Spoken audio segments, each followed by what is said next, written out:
Tonight does bring us again to the book of Judges. We're in, just a bit past halfway, I suppose, maybe a little more than that. We're in the story of Samson, the one who was so blessed and yet so flawed, and sort of the anti-Jesus story. We had this great, strong man, and last week we briefly saw some parallels with Jesus in the situation for an oppression, the angelic announcement to the parents of the son to come, the one who would be a savior in Israel, with the Spirit of the Lord mightily upon him, who spoke in ways that befuddled his opponents, who had authority to judge Israel. Was at a very eventful wedding, although very different in character, the two weddings, the binding and the mocking, and the turning over of our hero to the oppressors, which will be in tonight's study, and then finally the willing death while pulling down strongholds. And so in that we see so many things with a parallel of Samson in Jesus, but is where Jesus is the greatest story ever told, and one of, at the end, unbelievable optimism and purpose and meaning. Samson, it's just dark and depressing story in a dark and depressing time. Samson had come as the angel had said. There were signs of his birth. Then there was the marriage, though, that was arranged to provoke. God used this as it was a cause of provocation between the oppressor Philistines and his people and their deliverer. And marriage was arranged. Samson killed a lion while going to the place where the wedding would be, and then later found a beehive in the carcass of the lion. He gave a riddle at the wedding that out of the eater came something sweet, and they couldn't figure it out. They pressed his wife, and because there was a great wager that these 30 men would each give Samson a change of clothes, which I think about probably quite expensive clothes, but enough that they thought that they didn't want to pay it. They pressured Samson's wife into getting the riddle from him. She told them, they revealed it to him, and he got really upset because they had misused his wife. And he went out and killed 30 Philistines to get them their change of clothes. So imagine the condition of those clothes with the blood and the rips and all of that, as he threw it at them and said, here, you got what you got. And then he went off, and when he came back, we're going to find that his wife had been given to another. And so that's at the beginning now here, chapter 15 of the book of Judges, in the middle of the story of Samson. It says, but after a while, in the time of the wheat harvest, hey, it's doing that right now here, Samson visited his wife with a young goat and said, I will go to my wife in her room. But her father did not let him enter. That's a problem. When he's not allowed to see his wife. And his father said, I really thought that you hated her intently, and so I gave her to your companion. I didn't think you liked her anymore after all that trouble at the wedding, and then you storming off like that and not showing back up. I thought you hated her, so, hey, as one does. As one does, he gave her to another man to marry. And then he says, is not her younger sister more beautiful than she? Please let her be yours instead. Hey, how about this other girl I got? She's prettier anyway. Barbarism, right? And so Samson said to them, this time I will be blameless in regard to the Philistines when I do them harm. And so it seems like he kind of felt bad about killing them 30 fellas to get their clothes to give to the other Philistines who had mistreated him and his wife. He felt a little bit of remorse over those killings, but he just seems to say now, in a cold way, I'm not going to feel bad about what I'm going to do to you. I am going to do harm to you, and I'm going to have no remorse. And so Samson caught 300 foxes. How long did that take? Was there like a fox colony living right there outside of town? 300 foxes. And he took torches and he turned the foxes tail to tail, and he put one torch in the middle between the two tails. And when he set fire to the torches, he released the foxes into the standing grain of the Philistines, thus burning up both the shocks and the standing grain along with the vineyards and the groves. So he takes these foxes and ties them together and ties a torch between their tails, and he sets them loose. There's 150 flaming missiles of foxes now running around this Philistine village, and wherever they go, they are dragging a burning torch with them. And can you imagine the chaos and destruction? I mean, how would you stop that? What would you do? Would you try to capture the foxes to stop them from burning more stuff? Would you try to put out the fires that they just started among your stuff? What would you do? And if you did corner a fox, now you got a pair of mad flaming foxes, and there's 150 sets of them. All right. Goodness gracious. So just flaming torpedoes of destruction everywhere. You got to hand it to Samson. It's ingenious. There's nothing else in the Bible like this, and I don't know of anything in history like this either. And so the Philistines said, who did it when it's all done? What in the world, and who caused it? And they said, Samson, the son-in-law of Timnite, because he took his wife and gave her to his companion. So the Philistines came up and burned her and her father with fire.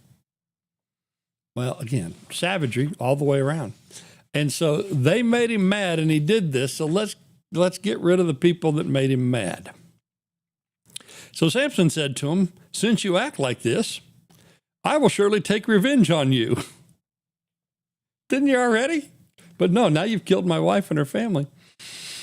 And so I'm going to take revenge on you, but hey, don't worry. After that, I'll quit. And he struck them ruthlessly with great slaughter. All right, you want to be savage? We'll be savage. He struck them ruthlessly with great slaughter. He went down then and lived in the cleft of the rock at Edom. And so what's left to destroy and what's left to ruthlessly slaughter just destroys this place and the people in it, and then goes and lives by himself in a cave. All right, well, boy, you talk about getting noticed. Yeah, this was all a provocation. This marriage was a provocation. God is using all of this to punish the Philistines, and boy, are they taking it in the teeth. And so now they're going to go after Samson, and he's going to get handed over, as we'll see, in a way the Lord was. Then the Philistines went up and camped in Judah, and they spread out in Lehi. So the Philistines are mad because of the complete and wanton destruction of this village. And so they are now going to go take their vengeance on Judah. And the men of Judah said, why have you come up against us? And they said, we have come up to bind Samson in order to do to him as he did to us. Then 3,000 men of Judah went down to the cleft of the rock at Edom. So they sent a delegation of the whole army. 3,000 men go to talk to him, and they say, do you not know that the Philistines are rulers over us? What is this that you've done to us? And he said, as they did to me, I've done to them. They deserve it. They did it first. And so, I mean, that sounds a little childish, doesn't it? They did it to me first. But imagine when entire armies or entire civilizations act this way. And, well, this is the barbarism that's going to result. You know, just imagine these 300 fellas, instead of marching against Samson, would have marched against the Philistines with Samson as their lead. What might they have been able to accomplish? So they said to him, we have come down to bind you so that we may give you to the hands of the Philistines. Right? And doesn't this sort of echo what happens with Jesus? The Jewish leaders like, we need to get rid of this guy to save the nation, or the Romans will destroy us. And so these 3,000 say, we need to bind you up and give you to them. And he said, all right, I'll go along with this, I guess. They said to him, we've come to bind you, to give you into the hand of the Philistines. He said, swear to me that you won't kill me. All right, I'll go along as long as you don't kill me.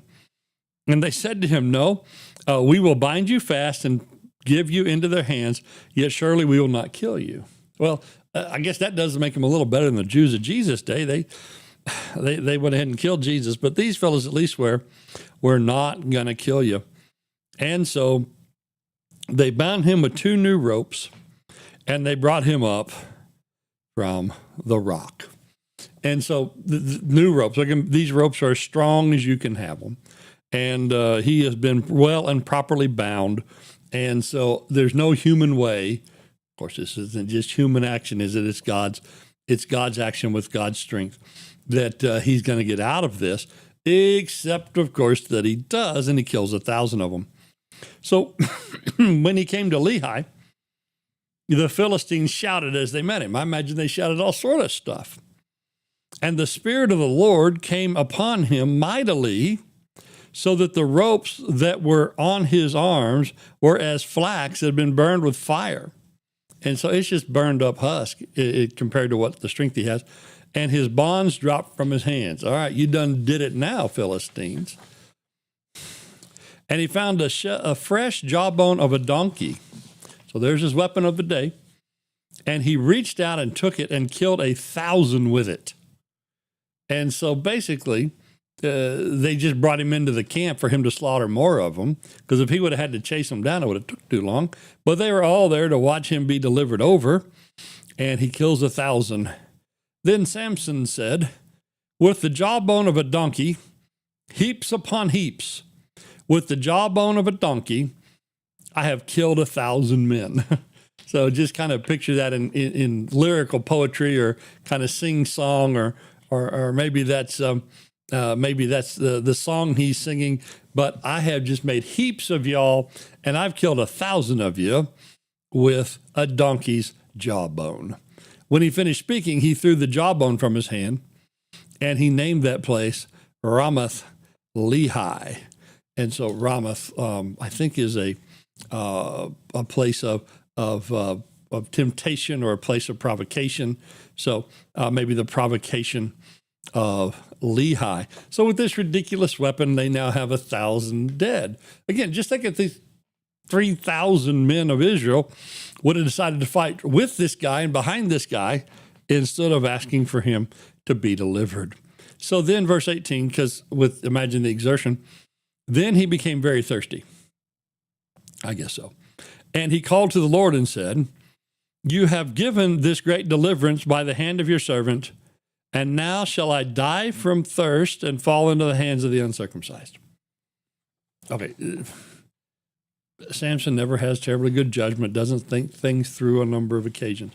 But to act as though because of this great thirst, honestly, I'd probably be thirsty too. A little tired. I'd probably want to take a nap. But he acts like he's going to die. That after God gave him that deliverance and victory over the enemies, that then God would so forsake him to let him die. Verse 19, but God split the hollow place that is in Lehi, so water came out of it. So whatever this hollow place is, maybe there was a crack in the ground, or maybe there was some dry stream bed, or some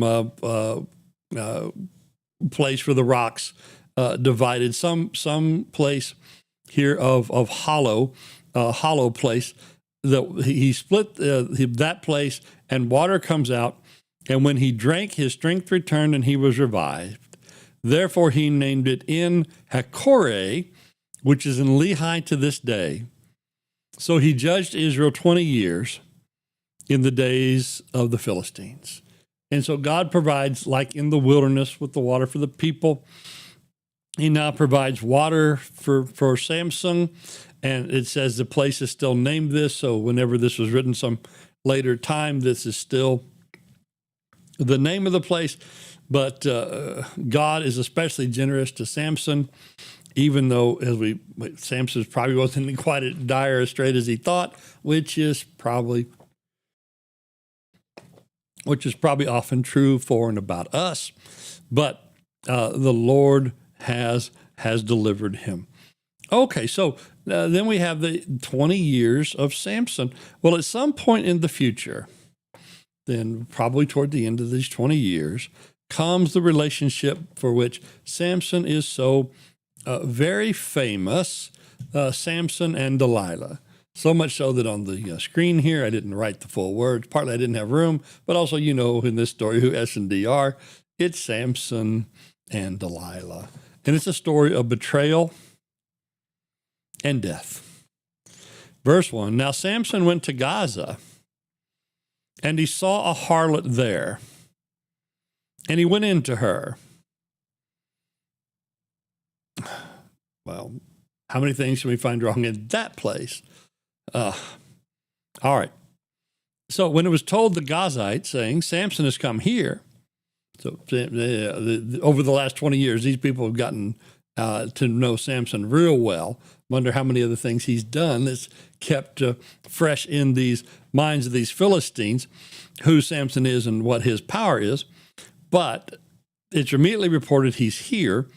They surrounded the place and lay in wait for him all night at the gate of the city. And they kept silent all night, saying, let us wait until morning light, and then we'll kill him. Now Samson lay until midnight. And at midnight he arose, and he took hold of the doors of the city gate and the two posts and pulled them up along with the bars, and he put them on his shoulders and carried them to the top of the mountain, which is opposite Hebron. So they closed the gate. We're going to get him in the morning. There's no way he can leave town. We've got town locked up tight. And so he rips up the gates, not just the gates, but basically he took the frame that the gates are set to, the iron bars with them, and he carries it up to Mount Hebron, which is just but 10 miles. And so, fellas, are you looking for your city gates in the morning? Over there on top of that mountain, that's where your gates are. You think you're going to shut me in? No. And so Samson comes in and he takes away the gates. But then we find that Samson comes to Delilah, and then the troubles really start. Verse 4, then it came about that he loved a woman in the valley of Sorek, whose name was Delilah. And the lords of the Philistines came up to her and said, entice him and see where his great strength lies. Yeah, he just took our gates, lock, stock, and barrel and all, 10 miles up on a mountain. Find out, because he likes you, find out where his strength is and how we can overpower him, that we may bind him and afflict him. Then we will give you 1,100 pieces of silver. So we will give you a fortune if you can help us to get rid of this man.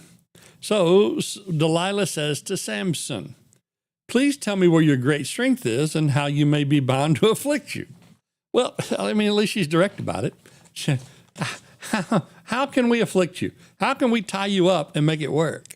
What? Well, you're not a little suspicious from the start. So he tells her the wrong answer. If they bind me with 7 fresh cords that have not been dried, then I will become weak like any other man. Then the lords of the Philistines brought her 7 fresh cords that had not been dried, and she bound him with them. Now she had men lying in wait in an inner room. And she said to him, the Philistines are upon you, Samson. But he snapped the cords as a string of toe snaps when it's touched the fire, so his strength was not discovered. Well, you have to ask, how many times would you let her get away with this, right? Because it's obvious she did everything she thought would get you captured, and she obviously wants the money. He knows about everything else. It seems like he probably knew about that too, and why she's doing this.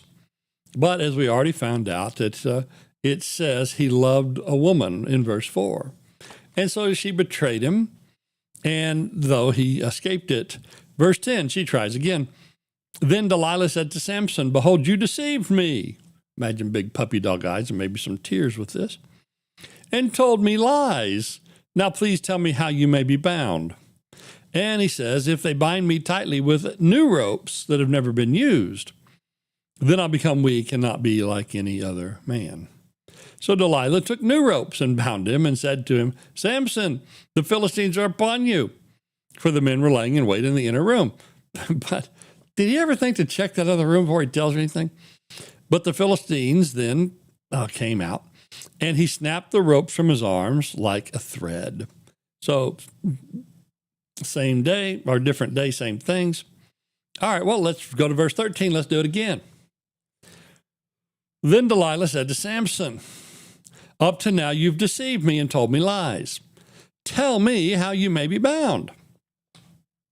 Well, could you tell her anything at this point?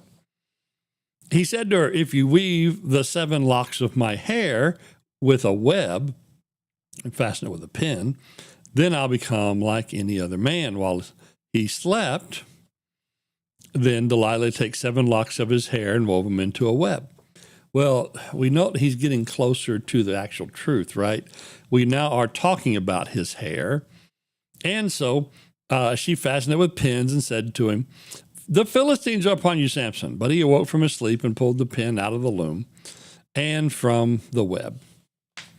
Well, we're getting closer to destruction all the time, but not yet. Well, okay, let's try number 4. And of course, eventually this we know is successful. Then she said to him, how can you say, I love you? Imagine again the puppy dog eyes and the tears and all of that. I don't know, maybe some shouting and some plate throwing as well. How can you say, I love you when your heart is not with me? Well, your heart is not with him either, lady. All right, but you have deceived me these 3 times and not told me where your great strength is. And it came about when she pressed him daily. And so I have here on the screen again and again. Well, it's a daily thing, again and again and again and again. It's almost like, a bad version of the importuned widow. The widow kept asking the judge for what was rightly hers, and though he didn't have any respect for God or men, he eventually does it because she's going to wear him out. Well, she wears Samson out. So it's the importuned Philistine here. And it came about when she pressed him daily with her words and urged him, verse 16, that his soul was annoyed to death. Yeah. Nobody can annoy you to death like the people you love, right? Because it's anybody else, you wouldn't put up with it long enough for it to be that annoying. So he told her all that was in his heart. And he said to her, a razor has never come on my head. And that she could just look over and go, yeah, it looks like it. For I have been a Nazarite to God from my mother's womb. If I am shaved, then my strength will leave me, and I will become weak like any other man. When Delilah saw that he had told her what was in his heart, so it's like, oh, yeah, I can tell. He told me the truth this time, finally. She sent and called to the lords of the Philistines, saying, come up once more, for he has told me all that's in his heart. Then the lords of the Philistines came unto her and brought the money in their hands. She made him sleep on her knees, and she called for a man and had him shave off the 7 locks of his hair. And she began to afflict him, and his strength left him. Notice that construction there, she began to afflict him. I would have thought she's been afflicting already, but we've gone to affliction to a whole new level. She has sold him out.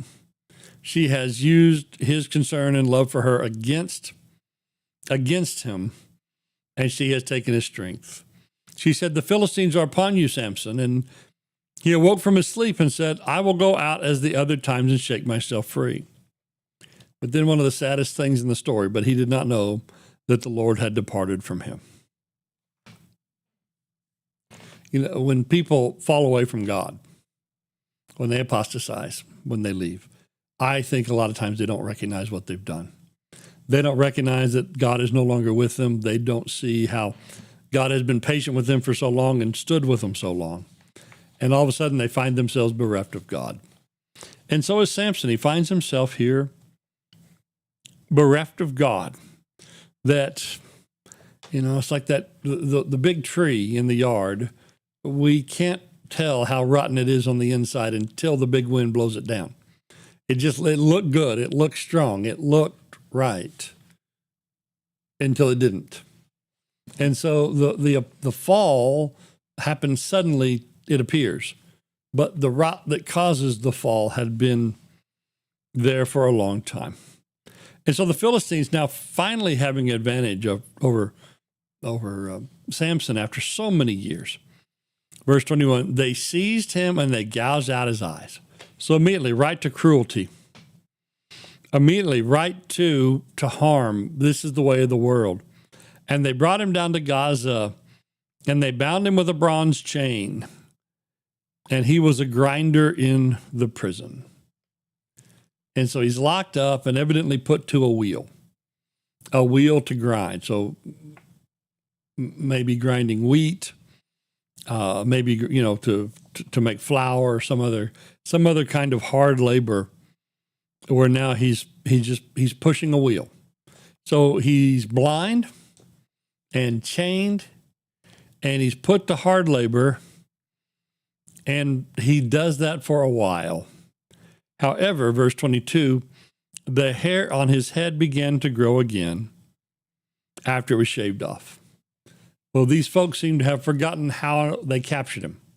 And they just thought they had this, victory secure and down in the basement, and we don't have to worry about him. And they didn't keep his head shaved. And he was there long enough for his hair to grow back. So I don't know how long it took for him to have long enough hair to have his strength. I don't know how long his hair needed to be, and so how long he's doing that, but it was a bit. But eventually they remember him, and so they pull him out to gloat. Verse 23, now the lords of the Philistines assembled to offer a great sacrifice to Dagon their god, and to rejoice. For they said, our God has given Samson, our enemy, into our hands. So we might imagine one of their great feast days, one of their big holidays. When the people saw him, they praised their God. Man, don't we hate statements like that they praise their God? There's a few things in this world I do not like. I don't like when things happen so much so that the Muslims all start praising Allah. Because generally, whenever they're doing that, something I don't like has just happened. And when other people, when they're praising false gods, generally they're praising false gods, and I'm not happy about it because, one, they're not praising the true God, but generally it's a thing that's bad for those who are devoted to the true God of heaven, our God, great God and Father through our Lord Jesus Christ. And so when the enemies rejoice before their God, usually that's a bad day for us, but we know who the ultimate victor will be. But in any case, they are saying and rejoicing, our God has given Samson, our enemy, into our hand. It's one of the truest ways you can see in the Bible where bad things are about to happen to folks, when they start praising false gods. It never works out long-term well for those who praise false gods. So they gloat. And when the people saw this, they praised their God. For they said, our God has given our enemy into our hands. Don't we rejoice when we read those words from believers in the Psalms or through the history? God has given our enemies to our hands, the destroyer of our country who has slain many of us. Yeah, but they're gloating over Samson. They're rejoicing to Dagon. And so, as I say, that's always bad for God's people when people worshiping other gods praise their God for the good that has come their way. But they hate Samson. They call him a destroyer and slayer. Well, he's just getting started. Verse 25, so it happened, they were in high spirits. Yeah, it's always a bad day when the enemies of God are in high spirits. And they said, call for Samson, that he may amuse us. Right? And this is the thing about false religion and false things and oppression. They get their amusement from people. People are not here for our amusement. They're here to be our neighbor whom we love and treat well. But nearly any time in the scriptures, people call out others for their amusement. It ends badly, right? When the kings of Persia call out his wife so he can show off her beauty and amuse his fellows. When people bring out various prisoners of God's people and they have them to do things, or when the captives of the Levites and the singers of the temple were being sent to Babylon, and the captor said, "Sing us some songs, guys." And they're like, "No, we're not here for your amusement. People are not here for our amusement, especially when it's forced. So call for Samson that he may amuse us." So they called for Samson from prison, and he entertained them, and they made him stand between the pillars. And Samson said to the boy who was holding his hand, "Let me feel the pillars on which the house rests, that I may lean against them." So he had a boy who was being his eyes, and he said, "Let me just lean against the pillar, please." Now the house was full of men and women, and all the lords of the Philistines were there. About 3,000 men and women were on the roof looking on while Samson was amusing them. So they're up at the top on the roof, the courtyards where the refreshments are being served, and the laughter is being shared, and this great crowd is celebrating his defeat. And then Samson, in one last act, Samson called to the Lord and said, "O Lord God, please remember me and please strengthen me just this one time. O God, that I may once be avenged of the Philistines for my 2 eyes." And so, Lord, let me avenge what has been done to me. And Samson grasped the 2 middle pillars on which the house rested, and he braced himself against them, one with his right and the other with his left. And Samson said, "Let me die with the Philistines." And so he bent with all his might, so the house fell on the lords and the people who were in it. So the dead whom Samson killed at his death were more than those who he killed in his life. And so he knocks over the supports of the house, all these thousands on the roof celebrating, and all those elsewhere in this temple, 3,000.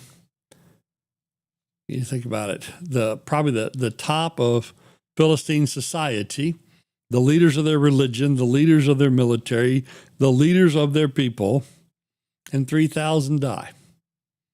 And you just think about that, 3,000 die in a building collapse. We have experienced something similar to that, right? 9/11, was it 2,800 people die in the collapse of the Great Towers. And just what a shock that was to our country and to our nation. And a shock especially to those who knew those people, right? Those who were there. This is a similar number tragedy in a much smaller society. And so this would have been an absolute disaster for the Philistines, that Samson took out the top of their society all in a day while they're all celebrating, and I'm sure drinking and toasting his demise, and yet he caused theirs. Then his brothers, of whom we haven't read before in the story and we don't know much of, and all his father's household came down, and they took him and brought him up and buried him between Zorah and Estaol in the tomb of Manoah his father. Thus he judged Israel 20 years. And so he gets a good and decent burial with his people in this heroic, but if he'd had a little bit of foresight, unnecessary sacrifice. The folly of brawn when it's not applied with brain. Clever in his riddles, inventive in his destruction, but lacking some moral wisdom when it came to self-preservation, and destroyed because he loved a woman who did not appear to love him very much back. And so even though for all these troubles in these parallels, we see so much of Christ, but in it we see the difference between physical strength and spiritual strength. That Jesus, not with strength of body, but strength of character and strength of will, and with God on his side and always doing God's will to do so much. But Samson, a great physical defeat of physical enemies, but Jesus, the spiritual defeat of the spiritual enemies. So we're so happy for Samson to be here and to teach us these things. With all the criticism we've spoken, we still recall in Hebrews 11 that he is, verse 32, he is listed with the faithful prophets and judges, with those of faith who did so much. And so here is the life of Samson with all its warts and all its faith. With that, then we close this section. And next time we turn to a couple of other stories of evil that were going on in the time of Judges. And at least with Samson, there's victory over the enemies. But in the next stories, the enemies are God's own people, and they fight against themselves. Who's the victor in a civil war? Right? Well, even if you win, you beat your brother. And if you lost, then you were killed by your brother. It's like, so anyway, that's next, because Judges, as we've had on the screen, it's a time of corruption and a continual need of deliverance. So with that, we'll conclude tonight's study.